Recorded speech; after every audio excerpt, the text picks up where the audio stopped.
This recording will be the venous return of the upper extremity, both the superficial and deep venous return.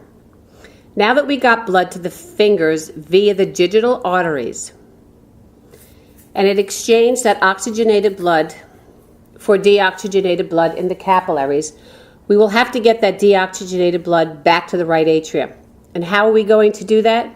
Remember back in Learning Unit 5 when we talked about blood vessels, we learned that there were two sets of veins in the extremities, a superficial set and a deep set. This means that blood will be returned to the heart by two different venous returns, a deep return and a superficial return. This is where the term tributary will come into play. Remember that arteries will only have branches and veins will have tributaries.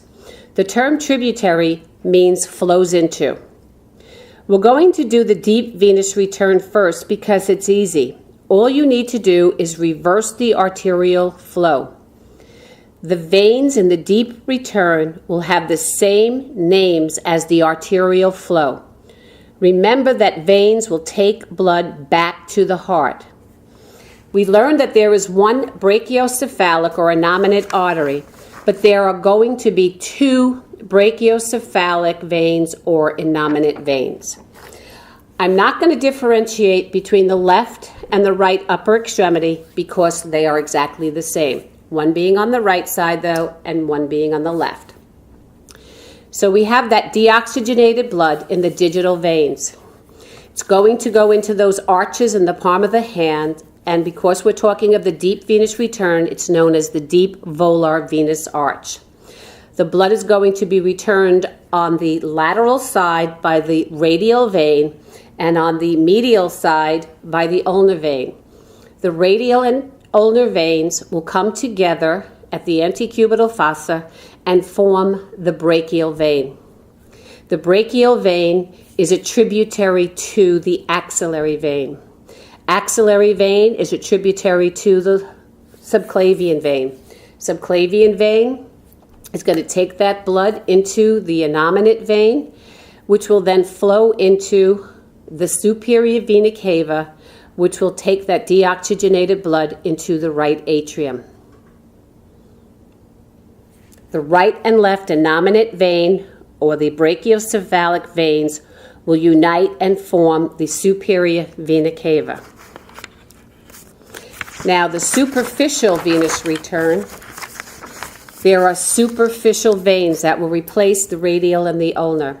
The cephalic vein is the lateral vessel of the upper extremity, and the basilic vein is the medial vessel of the upper extremity. So we're going to start in the digital veins and go into the superficial volar venous arch. The blood is going to be returned on the lateral side by way of the cephalic vein.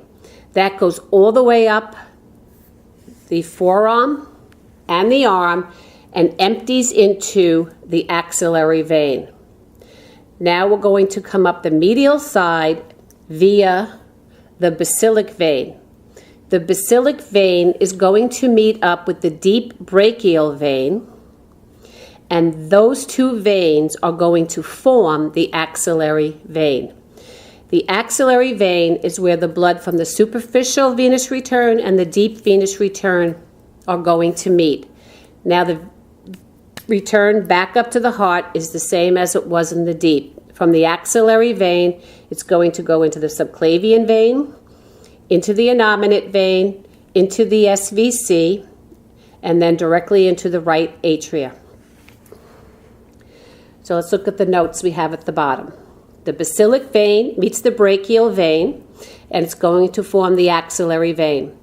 The cephalic vein goes up the forearm and arm and drains directly into the axillary vein. It does not form the axillary vein.